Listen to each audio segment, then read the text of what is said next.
This channel does not promote any violent, harmful, or illegal activities. All content provided by this channel is meant for an educational purpose only. 24 ঘন্টা কাটতে না কাটতেই সংঘর্ষ বিরতি স্বস্তি উধাও, আবারও অবরুদ্ধ হরমুজ প্রণালী। সংঘর্ষ বিরতিতেও লেবাননে ভয়ঙ্কর হামলা ইসরায়েলের।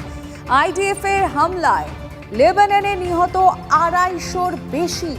লেবাননে 100-র বেশি জায়গায় ইসরায়েলের হামলায় আহত 800-র বেশি। আবারও হরমুজ বন্ধের সিদ্ধান্ত, ক্রুদ্ধ ইরানের। তেহরানে ফের ডিফেন্স সিস্টেম অ্যাক্টিভ হয়েছে। তেহরান জানিয়েছে লেবাননে হামলা চালিয়ে যুদ্ধবিরতি লঙ্ঘন করেছে ইসরায়েল। যদিও ইসরায়েলের প্রধানমন্ত্রী বেঞ্জামিন নেতানিয়াহু জানিয়েছেন যে যুদ্ধবিরতি লেবাননের ক্ষেত্রে প্রযোজ্য নয়।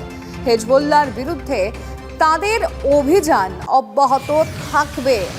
যেখানে স্বস্তি দেখা যাচ্ছিল, গোটা বিশ্বেই খানিকটা স্বস্তি নেমে এসেছিল, কিন্তু সেই স্বস্তি আবারও উধাও, কারণ 24 ঘন্টাও কাটেনি তার আগেই সংঘর্ষ বিরতি, আবারও হরমুজ বন্ধ। এই সংঘর্ষ বিরতিতেও লেবাননে ভয়ঙ্কর হামলা ইসরায়েলের। অবশ্যই আমরা এক্সপার্টদের সঙ্গে কথা বলবো, জানবো যে তারা কিভাবে দেখছে বিষয়টি। এই মুহূর্তে স্ট্র্যাটেজিক এক্সপার্ট শুভাশিস ব্যানার্জি আমাদের সঙ্গে রয়েছেন। আপনার থেকে একটু জানার চেষ্টা করি যে এই মুহূর্তে দাঁড়িয়ে যে স্বস্তি গোটা বিশ্বেই বলা যায় চলে এসেছিল, তা 24 ঘন্টার মধ্যেই আবার গায়েব হয়ে গেল ইসরায়েলের হামলা। এবং তারা বলছে যে লেবাননের ওপর হামলা, তা যে চুক্তি ছিল সেই সবের মধ্যে তারা ধরেইনি। আপনি কিভাবে দেখছেন?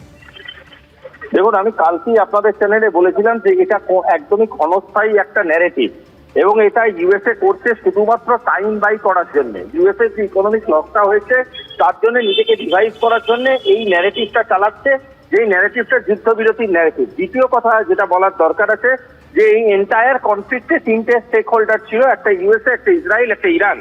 আজকের ডেটে কোনোদিনই এমন কোনো ইকুয়েশন তৈরি হতে পারে না যেটা শুধুমাত্র তৈরি হবে ইউএসএ এবং ইরানের মধ্যে, এবং ইসরায়েল সেখানে কোনো রকম পার্টই দেবে না। ইসরায়েলের যেহেতু কোনো মেনশন নেই, যেহেতু ইসরায়েল কন্টিনিউ করছে তার অ্যাটাকটা, এবং ইসরায়েল অ্যাটাক কন্টিনিউ করছে বলে বকলবে দুটো জিনিস ধরা যেতে পারে। একটা হচ্ছে as a second stakeholder USA sponsor করছে সেই অ্যাটাকগুলো, আর এটাও হতে পারে যে ইসরায়েল জানে না যে তার ভবিষ্যৎটা কি হবে, তাই জন্য সে কন্টিনিউ করছেই গোটা কাইনেটিক প্রসিডিউরটা।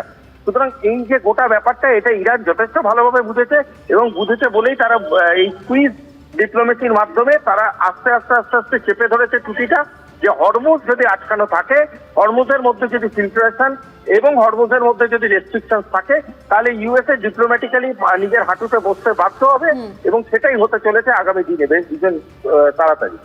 অনেক ধন্যবাদ আপনাকে। ফের পূর্ণ মাত্রায় হামলার হুঁশিয়ারি ইরানের, আবারও জোরালো হামলার হুঁশিয়ারি তেহরানের। যুদ্ধবিরতি থেকে সরে আসার হুমকি ইরানের। ইসরায়েল লেবাননে হামলা চালিয়ে গেলে পাল্টা হামলার হুঁশিয়ারি। যুদ্ধবিরতি আর গোলা বর্ষণ একসঙ্গে চলতে পারে না। লেবাননে হামলার পর শান্তি আলোচনা অযৌক্তিক, দাবি ইরানের। শান্তি চুক্তির আগেই ভাঙনের সুর। আমেরিকার বিরুদ্ধে 3 দফা লঙ্ঘনের অভিযোগ তুলে যুদ্ধবিরতিকে অযৌক্তিক ঘোষণা করল ইরান। আলোচনা কি তবে ভেস্তে যাবে?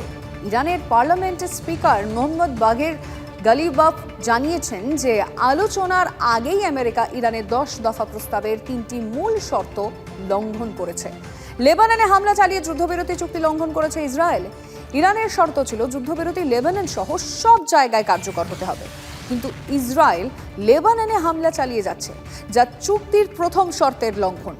ইরানের লার শহরের আকাশসীমায় একটি ড্রোন ইরান ধ্বংস করেছে। তেহরানের মতে এটি ইরানের সার্বভৌমত্বের সরাসরি লঙ্ঘন। এছাড়া প্রস্তাবে ইরানের ইউরেনিয়াম সমৃদ্ধকরণের অধিকারের কথা কিন্তু এখানে বলা ছিল, যা আমেরিকা অস্বীকার করছে বলে তেহরানের দাবি। যুদ্ধবিরতিকে অযৌক্তিক তকমা দিয়ে কি ইঙ্গিত দিলেন গালিবাফ?